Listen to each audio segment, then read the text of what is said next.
Kepada Tuan dan Puan, para anggota DPR yang terhormat, apa kabar hari ini?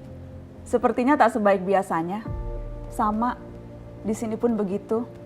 Kita semua memang sedang diuji. Hidup memang tak selalu baik, kan? Seperti kami-kami ini, Tuan dan Puan juga mungkin lebih banyak bekerja di rumah. Kalau lihat siaran sidang atau rapat terbuka di gedung DPR sekarang sih kelihatannya banyak kursi yang kosong. Tapi biasanya juga kosong kan ya? Tuan dan Puan anggota DPR yang terhormat. Saya perhatikan parlemen-parlemen negara lain fokus melawan corona. Tapi rasa-rasanya isu-isu yang keluar dari Senayan belakangan kok kebanyakan tidak terkait corona ya? Kami malah membaca DPR bersemangat membahas isu-isu lain. Contohnya, rancangan Undang-Undang Cipta Kerja yang banyak ditolak karena dinilai mementingkan kepentingan investor di atas kebutuhan pekerja. Presiden Jokowi pekan lalu sempat menyatakan pemerintah dan DPR menunda pembahasan salah satu klaster di rancangan undang-undang itu, klaster ketenagakerjaan. Ini untuk memberi kesempatan mendalami substansi dan mendapat masukan dari banyak pihak. Berpegang pada alasan itu, maka sudah seharusnya klaster lain dalam RUU Cipta Kerja pun perlu ditinjau ulang. Karena yang lain juga bukan tanpa masalah, terutama dari perspektif lingkungan dan keadilan gender. Tidak cukup hanya menunda pembahasan satu klaster saja. Ada juga RUU lain yang masih nekat mau dibahas. Ada RUU KUHP yang tahun lalu diserbu unjuk rasa. Lalu RUU pemasyarakatan. Ada koruptor yang sudah ngebet pengen bebas kah? Apa kabar Pak Yasona?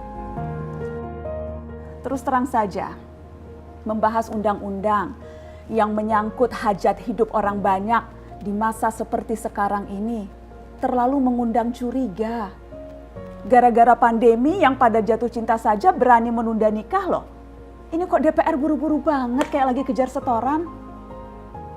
Tidak ada undang-undang yang tidak penting, semua penting.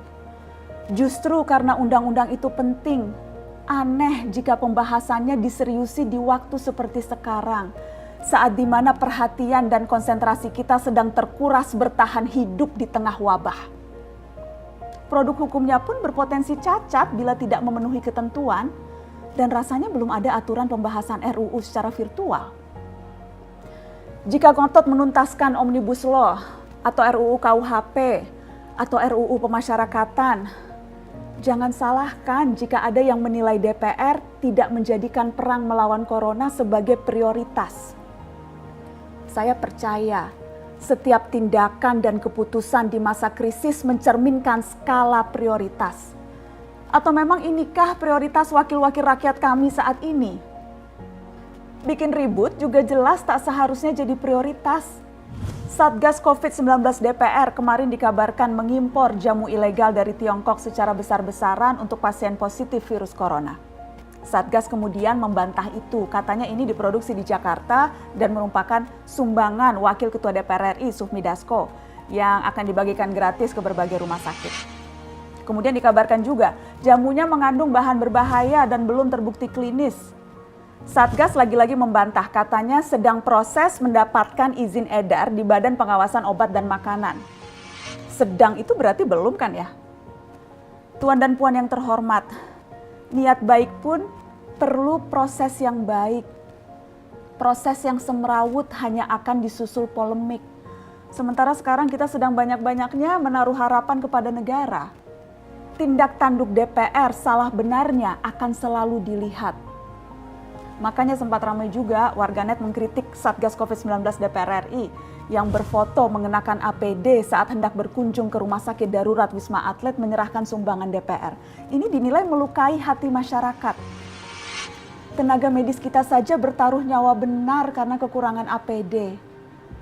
Tidak ada yang meragukan jumlah sumbangan DPR. Kami yakin pasti banyak, namanya juga DPR, beli ribuan rapid test saja mampu, ngeborong jamu apalagi. Tapi ini soal rasa dan empati. Kecuali ya, kalau yang dipakai anggota DPR itu APD yang lain, alat pelindung dewan.